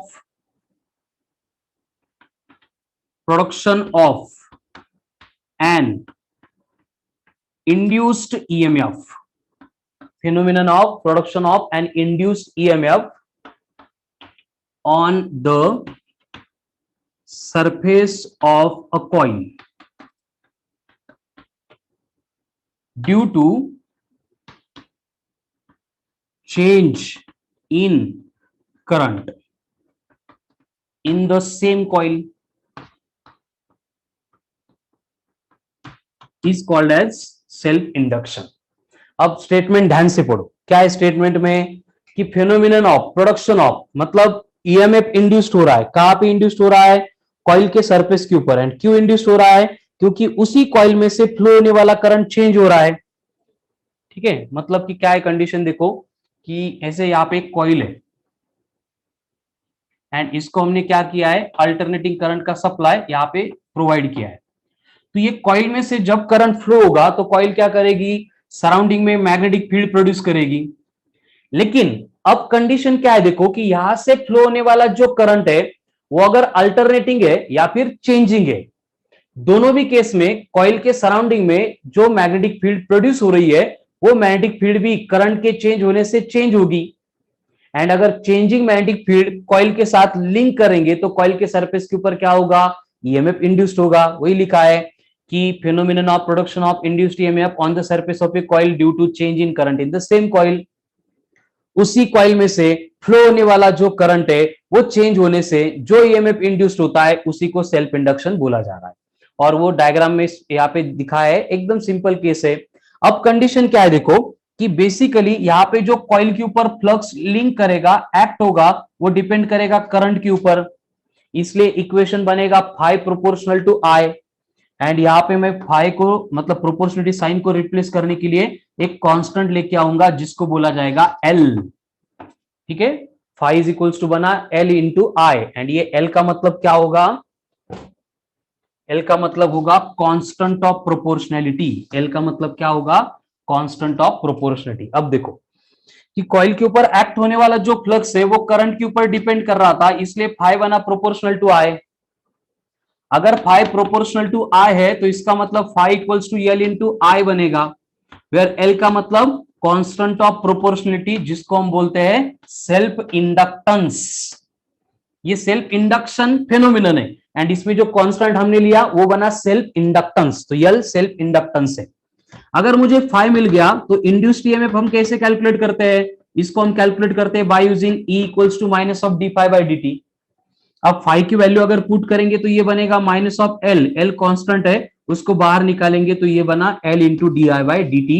तो ये बना expression for induced EMF, expression for induced EMF in case of self induction. और यहां पे जो कांस्टेंट हमने यूज किया है, अब उसको अगर डिफाइन करना है तो सेम इक्वेशन को मैं मॉडिफाई करूंगा, तो यल बनेगा E upon D I by D T. Minus sign यहां पे नहीं लिखा है क्योंकि वो कोई मैग्नीट्यूड में इंट्रोड्यूस नहीं होता है, वो बस डायरेक्शन अपोजिट ही एक्सप्लेन कर रहा है, ठीक है। तो ये L equals to E upon D I by D T, इसके ऊपर से अगर मुझे ये सेल्फ इंडक्शन को डिफाइन करना है तो इसकी डेफिनेशन क्या होगी, self inductance is defined as the ratio of, किसका रेशियो है, induced EMF to rate of change of current, किसका रेशियो है, induced EMF to the rate of change of current, यानी एल इज इक्वल्स टू बन गया E upon D I by D T. अब अगर मुझे उसका एस आई यूनिट चाहिए तो एस आई यूनिट क्या बनेगा, ईएमएफ है मतलब वोल्ट, करंट अपॉन टाइम है मतलब ये 1 अपॉन टाइम ऊपर जाएगा तो ये बनेगा वोल्ट सेकंड पर एम्पियर। लेकिन V equals to I R में R इक्वल्स टू होता है V बाय आई, यानी वोल्ट पर एम्पियर का मतलब ओहम होता है। इसका मतलब मैं इसको ऐसे भी लिख सकता हूं, ओहम इंटू सेकंड, एंड इस ओहम इंटू सेकंड को हम जोसेफ हेनरी को याद करने के लिए बोलते हैं हेनरी। तो ये सेल्फ इंडक्टेंस का यूनिट होता है Henry denoted by H, Henry denoted by H. इसका एस आई यूनिट क्या है, हेनरी डिनोटेड बाय एच। क्या है एस आई यूनिट, हेनरी, और ये हेनरी का नोटेशन है एच।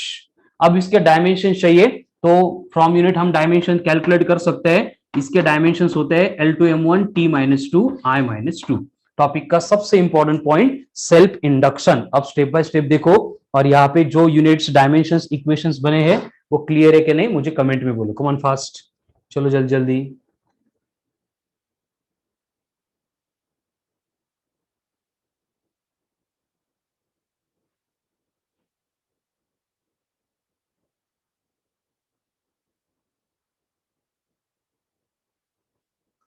सेल्फ इंडक्शन कितने लोगों को क्लियर है, ठीक है, अवनी क्लियर, संस्कृति क्लियर, सर्वेश तू बाद में लेक्चर देख बेटा।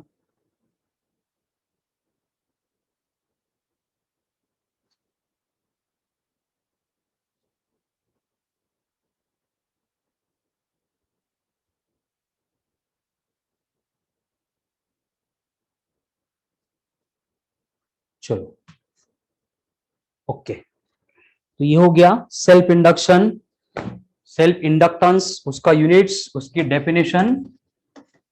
अब यहाँ पे जो है हम ये सेल्फ इंडक्शन के फिनोमिनन में कितनी एनर्जी स्टोर होती है उसको यहाँ पे डिराइव कर सकते हैं, कैलकुलेट कर सकते हैं, ठीक है। कैसे कैलकुलेट करेंगे, देखो यहाँ पे इस प्रोसेस में हमें क्या करना पड़ेगा, ईएमएफ इंड्यूस कर रहे हैं मतलब हमें यहाँ पे वर्क डन करना पड़ेगा,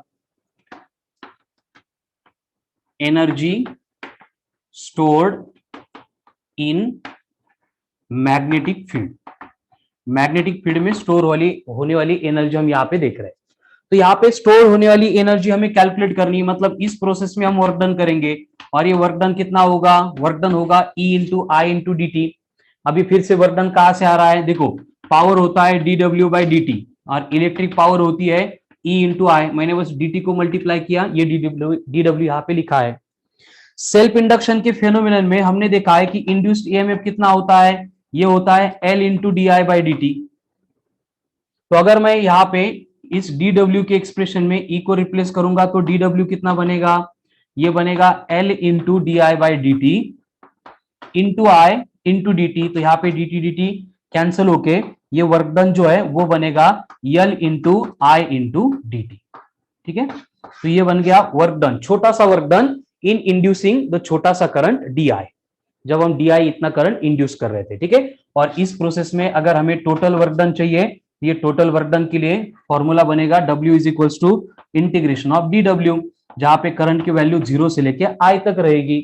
अब dw को इंटीग्रेट करना है, dw मतलब कौन है, यह है L into I into D T, sorry dt तो कैंसिल हो गया था, तो ये I इंटू डी आई बचा है, ठीक है, L into I into D I. तो L तो कांस्टेंट है, उसको अगर बाहर लेंगे तो W बनेगा L integration of 0 to L of I into D I.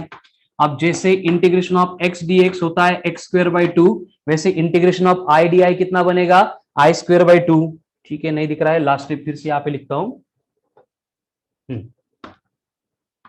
Work done is equals to क्या होगा, फिर यल बाहर आएगा तो 0 टू आई,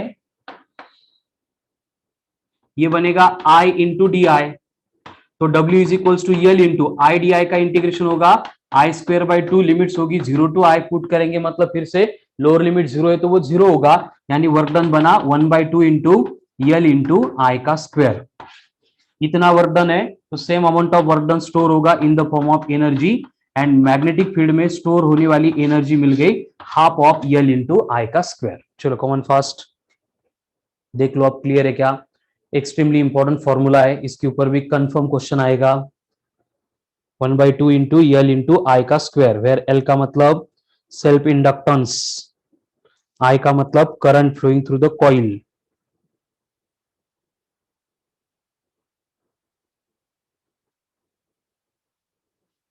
ओके, तो ये हो गया energy stored in magnetic field, screenshot ले लो इसका।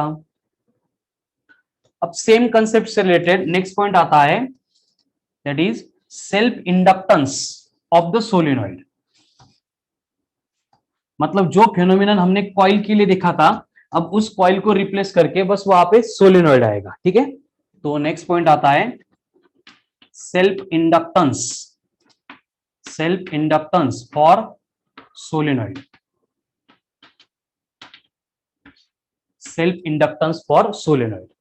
मतलब कि आपको एक सोलेनॉइड दिया है, सोलेनॉइड मतलब हमें मालूम है एक सिलेंडर होता है, उसके सराउंडिंग में इस तरह से हम क्या करते हैं, वायर को वाउंड करते हैं, और इसमें से क्या होता है, करंट फ्लो होता है।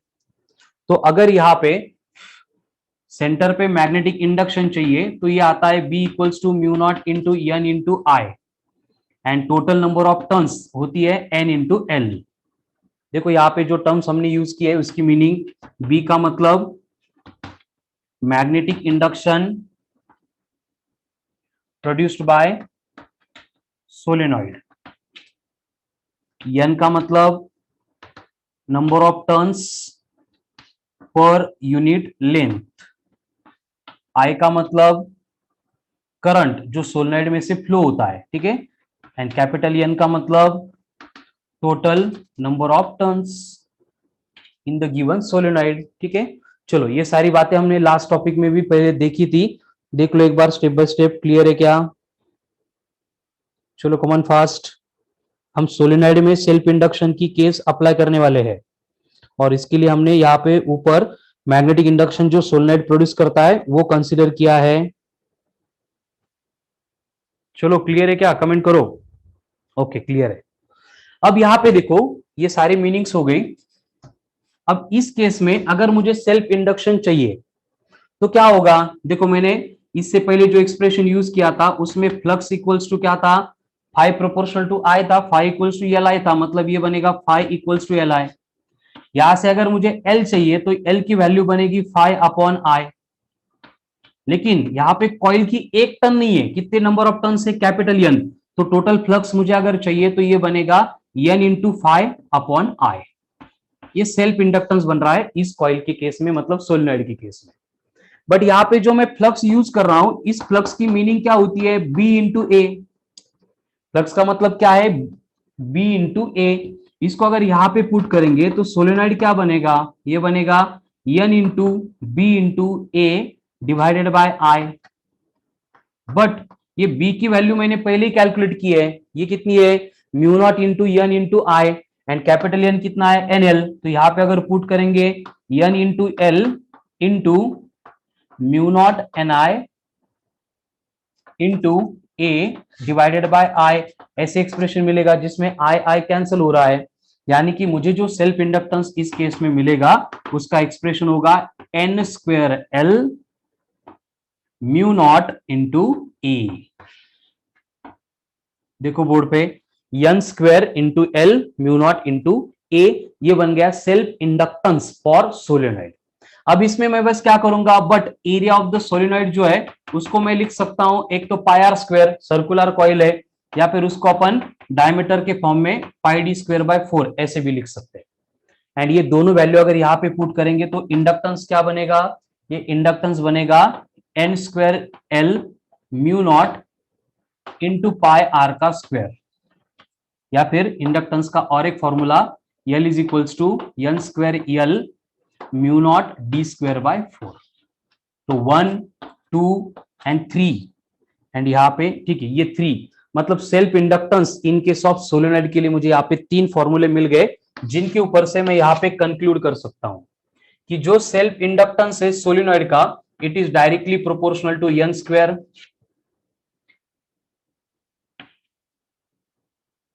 दूसरा जो L है it is directly proportional to the length of solenoid. तीसरा L is directly proportional to the square of the diameter of the solenoid. ठीक है, तो इस तरह से ये सेल्फ इंडक्शन की वेरियस केसेस हम सोलेनॉइड में अप्लाई करके ये सारे इक्वेशंस डिराइव कर सकते हैं। ठीक है, चलो स्टेप बाय स्टेप देखो, सारे इक्वेशंस, कुछ भी नया नहीं इसमें, सारे रिपीटेशन है एंड मैथमेटिकल अरेंजमेंट है। इज दैट क्लियर, यस और नो? चलो कमेंट में फास्ट, इज इट क्लियर और नॉट?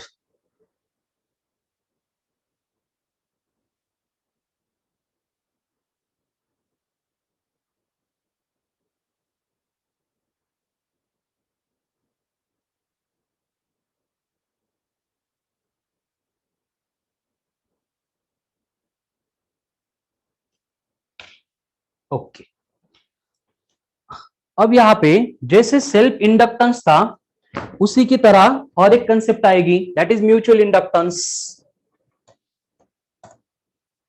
जैसे सेल्फ इंडक्शन था वैसे यहां पे कौन होगा, म्यूचुअल इंडक्टेंस होगा। कैसे होगा म्यूचुअल इंडक्टेंस?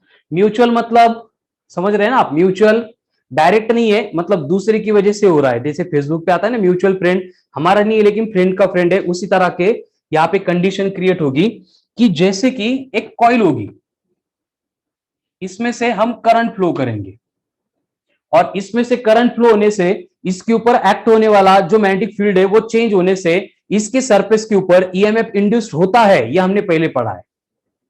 समझ रहे हो आप, ये सेल्फ इंडक्शन का फेनोमेनन है कि इस कॉइल में से फ्लो होने वाला करंट अगर चेंज होगा तो उस करंट के चेंज होने से मैग्नेटिक फील्ड जो कॉइल के ऊपर एक्ट होगी वो भी चेंज होगी, and changing magnetic field act होने से इसके ऊपर ईएमएफ इंड्यूस होगा, उसको हमने सेल्फ इंडक्शन बोला था। अभी उसको म्यूचुअल बना रहे, उसके लिए मैं इसके नेबरिंग में इस तरह की और एक कॉइल प्लेस कर दूंगा और इस कॉइल में सिर्फ गैलोनोमीटर होगा जिसका काम है करंट को डिटेक्ट करना।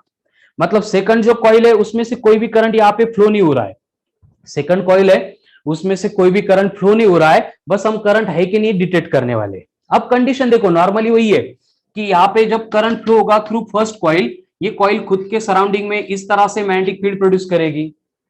अब ये जो मैग्नेटिक फील्ड है ये पहले कॉइल के ऊपर भी एक्ट हो रही है, दूसरे कॉइल के ऊपर भी एक्ट हो रही है। अगर फ्लो होने वाला करंट चेंज होगा तो उससे क्या होगा, प्रोड्यूस होने वाली मैग्नेटिक फील्ड भी चेंज होगी। प्रोड्यूस होने वाली चेंजिंग मैग्नेटिक फील्ड कंडक्टर के ऊपर एक्ट होगी, मतलब ईएमएफ इंड्यूस्ड होगा। डिफरेंस क्या है, इसी कॉइल में अगर इंड्यूस्ड हो रहा है वो कंसीडर करेंगे तो सेल्फ इंडक्शन, एंड नेबरिंग की वजह से इंड्यूस्ड हो रहा है ये कंसीडर करेंगे तो म्यूचुअल इंडक्शन। तो हम म्यूचुअल इंडक्शन को कैसे डिफाइन कर सकते हैं, देखो इसकी डेफिनेशन बनेगी phenomenon of production of an induced EMF on the surface of coil due to change in current, due to change in current in the neighboring coil। Difference क्या है, पहले डेफिनेशन थी वही है, बस वहां पे change in current in the same coil बोला था, यहाँ पे नेबरिंग कॉइल बोला है, बाकी कुछ भी डिफरेंस नहीं है self induction and mutual induction में। अभी फिर से इक्वेशंस भी वैसे होंगे कि जो फ्लक्स सेकंड कॉइल के ऊपर एक्ट होने वाला है वो डिपेंड करेगा करंट के ऊपर, यानी कि फाई बना प्रोपोर्शनल टू आई। फिर से यहाँ पे मैं प्रोपोर्शनलिटी साइन लेके आऊंगा, बस ये कांस्टेंट है, प्रोपोर्शनलिटी कांस्टेंट लेके आऊंगा, वो L will be replaced by M होगा। एल का मतलब सेल्फ इंडक्टेंस था तो एम का मतलब क्या होगा, म्यूचुअल इंडक्टेंस, तो ये एम बना म्यूचुअल इंडक्टेंस। जैसे सेल्फ इंडक्टेंस था वैसे म्यूचुअल इंडक्टेंस है। अभी सेम स्टेप रिपीटेशन होगी, तो therefore induced EMF will be, induced EMF in this case will be कितना होगा, minus of D phi by D T. Phi तो यम आई है, यम कांस्टेंट बाहर लेंगे तो ये बनेगा minus of M into D I by D T. ये बन गया expression for induced EMF in case of mutual induction. Mutual induction की केस में इंड्यूस्ड ईएमएफ कितना होता है, यहाँ पे मिल गया। अभी फिर से वही बातें, यहाँ पे फिर न्यू हेडिंग मुझे लिखनी पड़ेगी, म्यूचुअल इंडक्टेंस। अभी म्यूचुअल इंडक्टेंस मतलब क्या होगा, सेम फॉर्मूले को मैं मॉडिफाई करूंगा तो ये बनेगा M equals to E upon D I by D T. वही फॉर्मूला जो लास्ट टॉपिक में था, वो L upon D I by D T था, ये M sorry E upon D I by D T है। यानी कि जो यूनिट्स बनेंगे वो भी सेम रहेंगे। क्या क्या थे यूनिट्स पहले, वोल्ट सेकंड पर एम्पियर, या फिर ओहम सेकंड, या फिर हेनरी। इसका यूनिट भी क्या है फिर से, हेनरी। एंड इसकी जो डायमेंशन है वो भी सेम रहेंगे, L2 M1 T-2 I-2। मतलब कोई भी चेंज यहाँ पे म्यूचुअल इंडक्शन के फिनोमिनन में नहीं आ रहा है, पूरा पार्ट सिंपल सिमिलर है। फक्त ये सेम कॉइल की जगह पे नेबरिंग कॉइल आ गया, एंड यहाँ पे L की जगह पे ये M आ गया। Self inductance is replaced by mutual induction. ठीक है, चलो स्टेप बाय स्टेप देख लो। कम ऑन फास्ट, क्लियर है क्या बोलो? एकदम पूरा सिमिलर फिनोमिनन है, कुछ भी नया नहीं है।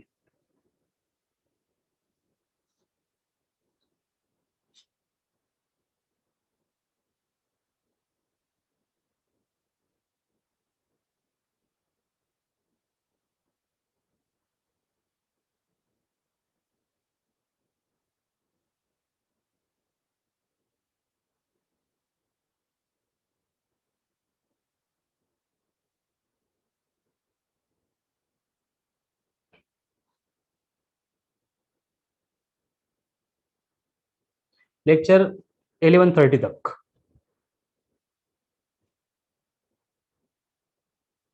Till 11:30 lecture will be there. पहले ये देख लो स्टेप बाय स्टेप, क्लियर है क्या बोलो?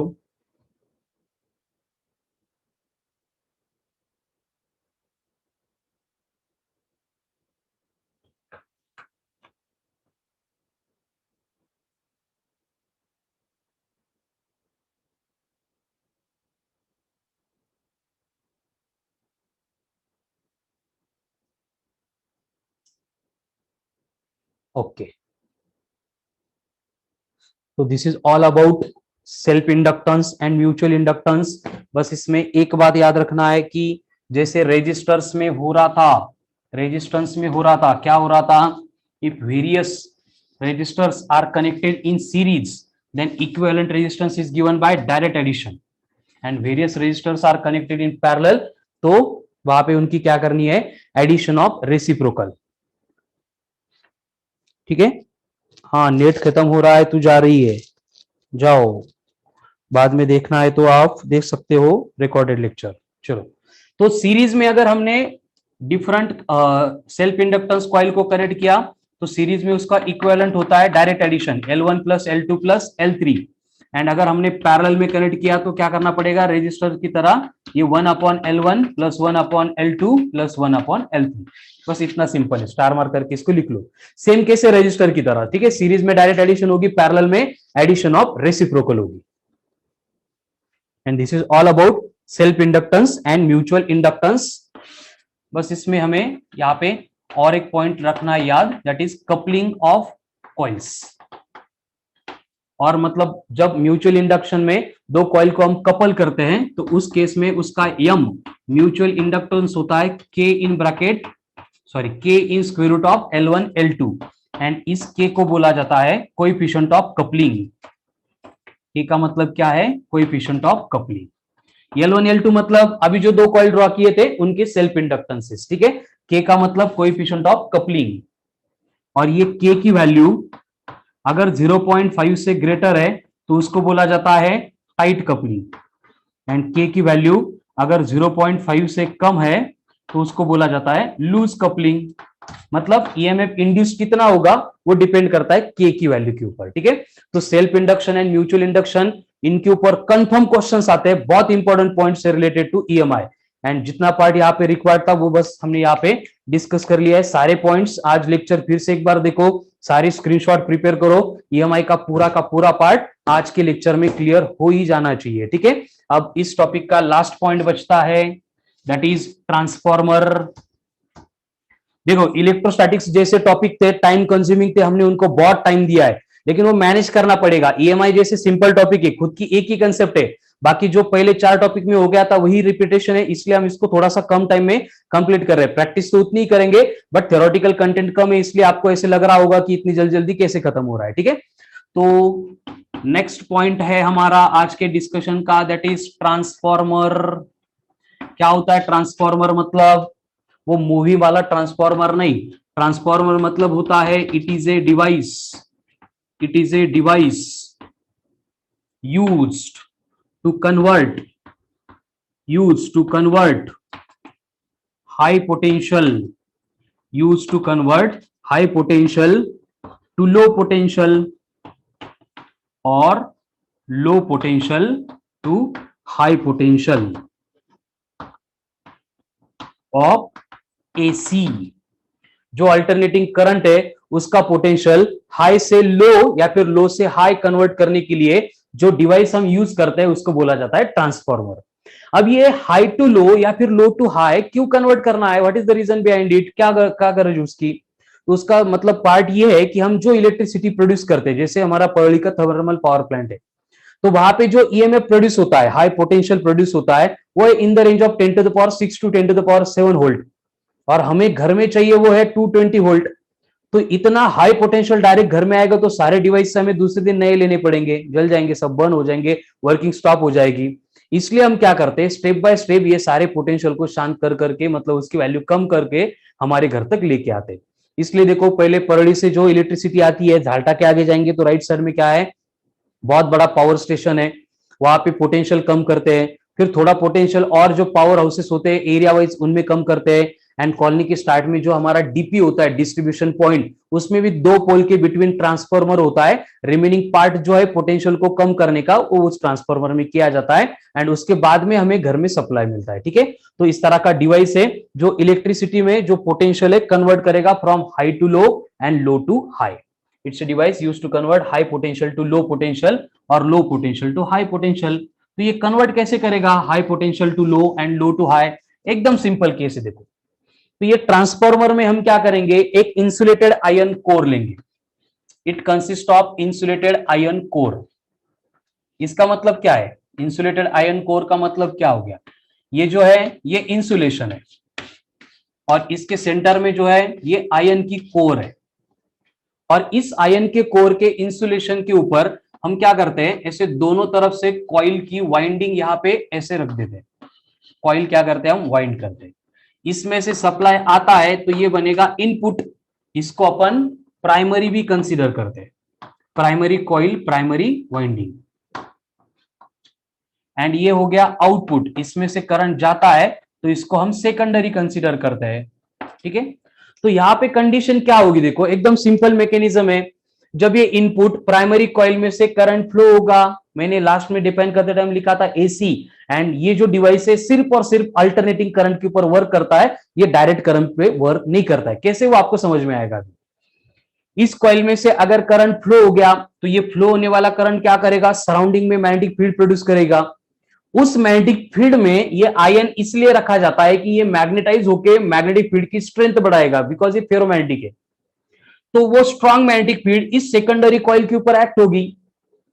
वो मैग्नेटिक फील्ड यहां पे एक्ट होने के बाद क्या होगा, as current is alternating, magnetic field भी अल्टरनेटिंग होगी, मतलब मैग्नेटिक फील्ड भी चेंजिंग होगी, एंड चेंजिंग मैग्नेटिक फील्ड अगर इस सेकेंडरी कॉइल के ऊपर एक्ट होगी तो सेकेंडरी कॉइल के सरफेस के ऊपर क्या होगा, ईएमएफ इंड्यूस्ड होगा, सेकेंडरी सरफेस कॉइल के सरफेस के ऊपर क्या होगा, ईएमएफ इंड्यूस्ड होगा। समझ रहे सब लोग, एकदम सिंपल है। देखो कि यहां से फ्लो होने वाला जो अल्टरनेटिंग करंट है वो मैग्नेटिक फील्ड प्रोड्यूस करेगा, मैग्नेटिक फील्ड भी अल्टरनेटिंग मतलब चेंजिंग होगी, एंड वही चेंजिंग मैग्नेटिक फील्ड इस कॉइल के ऊपर एक्ट हो गई, मतलब चेंजिंग मैग्नेटिक फील्ड इस कॉइल के ऊपर ईएमएफ इंड्यूस करेगी, एंड हमें यहाँ पे आउटपुट मिलेगा। मतलब दोनों में डायरेक्ट हम सप्लाई नहीं दे रहे, यहाँ पे इनपुट का जो सप्लाई आउटपुट का जो है दोनों के बीच में कुछ भी नहीं है, सिर्फ मैग्नेटिक फील्ड प्रोड्यूस होती है एंड उसको स्ट्रांग बनाने के लिए आयन कोर है, बाकी वो इंसुलेटेड है, मतलब इधर से इधर करंट अपन डायरेक्ट दे ही नहीं रहे।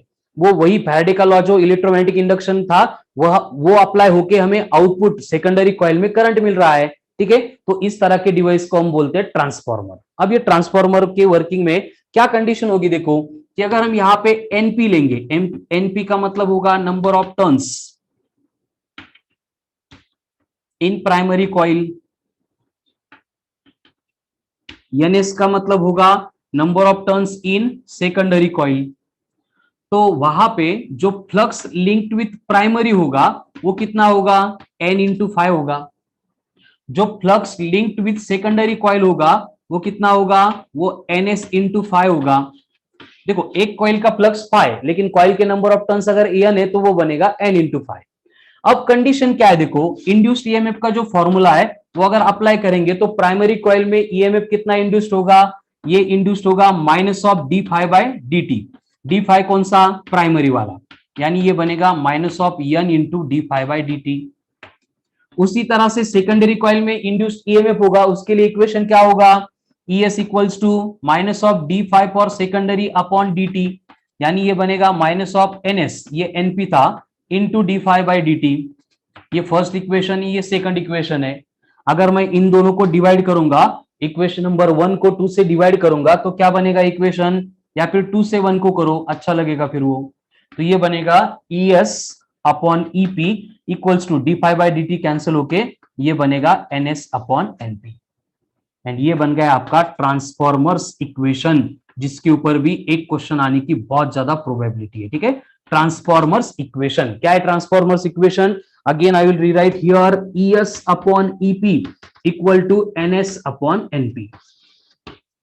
ES upon EP equals to NS upon NP, इसको बोला जाता है ट्रांसफॉर्मर्स इक्वेशन, वेयर ES का मतलब क्या होगा, EMF induced in secondary coil, EP का मतलब क्या होगा, EMF induced in primary coil. अगर ये नंबर ऑफ टर्न्स के ऊपर डिपेंड करता है तो इसका मतलब हम क्या कर सकते हैं, नंबर ऑफ टर्न्स वेरी करके जो हमें मिलने वाला आउटपुट पोटेंशियल है उसकी वैल्यू इंक्रीज और डिक्रीज कर सकते हैं। कैसे वो एक्सप्लेन करूंगा, उससे पहले ये सारा पार्ट क्लियर है कि एक बार कमेंट करो। चलो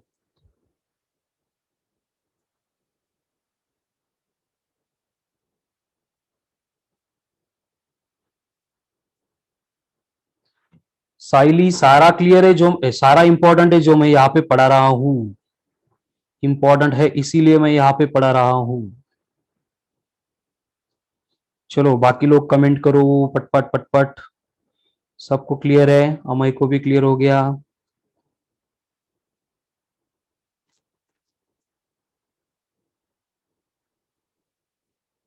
बाकी लोग सो गए शायद से।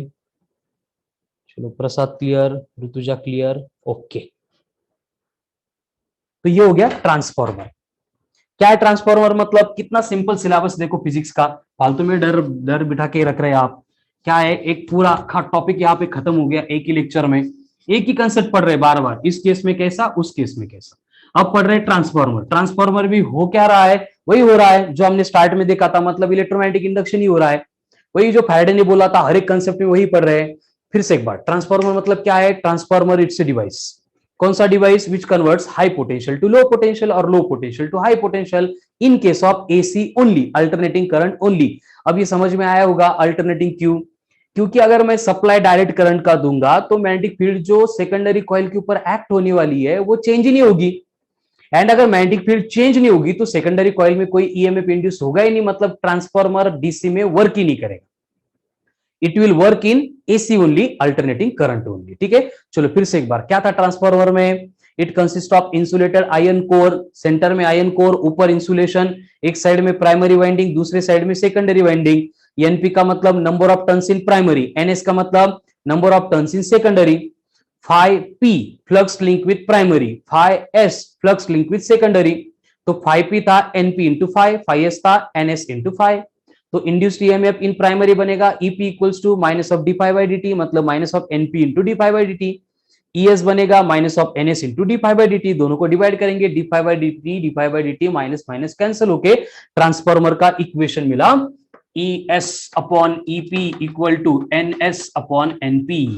एंड इस एक्सप्रेशन में जो NS अपॉन NP दिख रहा है इसको बोला जाता है TR। TR मतलब टर्न्स रेशो। कभी कभी आपको NS NP सेपरेट नहीं देंगे, टर्न्स रेशो अगर बोलेंगे तो उसका मतलब number of turns in secondary upon number of turns in primary, ऐसे होता है। अब सेम इक्वेशन से हम इस ट्रांसफार्मर को दो पार्ट में डिवाइड कर सकते हैं। तो हमारा नेक्स्ट पॉइंट आता है types of transformer. Types of transformer, अब ये बेसिकली ट्रांसफार्मर के दो टाइप है। एक होता है स्टेप अप, दूसरा होता है स्टेप डाउन। अब वर्ड से समझ में आता है step up and step down. क्या होगा स्टेप अप में कि अगर number of turns in secondary is greater than number of turns in primary, तो इस इक्वेशन में हम यहां पे कंक्लूड कर सकते हैं EMF in secondary is greater than EMF in primary. यानी कि अगर सेकेंडरी के नंबर ऑफ टर्न्स ज्यादा है तो उसमें इंड्यूस्ड होने वाला ईएमएफ ज्यादा होगा। मतलब हमने आउटपुट का पोटेंशियल अगर बढ़ा दिया, इंक्रीज कर दिया, हाई पोटेंशियल मिल गया, मतलब हमने उसको अप कर दिया, इसलिए बनेगा स्टेप अप ट्रांसफार्मर। उसी तरह से स्टेप डाउन में क्या होगा, NS is greater than NP, यानी कि EP ग्रेटर देन ES। अगर प्राइमरी में नंबर ऑफ टर्न्स ज्यादा है तो उसमें ईएमएफ इंड्यूस ज्यादा होगा, मतलब हमने आउटपुट जो ईएमएफ था, पोटेंशियल था, उसको कम कर दिया, डाउन कर दिया, इसलिए स्टेप डाउन ट्रांसफार्मर, खत्म। अब इसमें और एक रिलेशन मैं यहां पे इंट्रोड्यूस कर सकता हूं कि पावर होती है E इंटू आई। लेकिन ये ट्रांसफार्मर में हम जब भी पोटेंशियल की वैल्यू चेंज करते हैं वहां पे पावर की वैल्यू अपन चेंज नहीं कर सकते, वो एनर्जी कंजर्वेशन का लॉ का वायोलेशन होगा। इसलिए हर बार electric power remains constant. And electric power constant रखने के लिए जब ईएमएफ इंक्रीज होता है तब ये करंट डिक्रीज होता है। इसलिए मैं ये वाला जो इक्वेशन है उसको मॉडिफाई करके ES upon EP equal to NS upon NP equal to IP upon IS ऐसे लिखता हूं। क्योंकि यहां पे अगर पावर कांस्टेंट है तो इसका मतलब E proportional to 1 upon I होगा।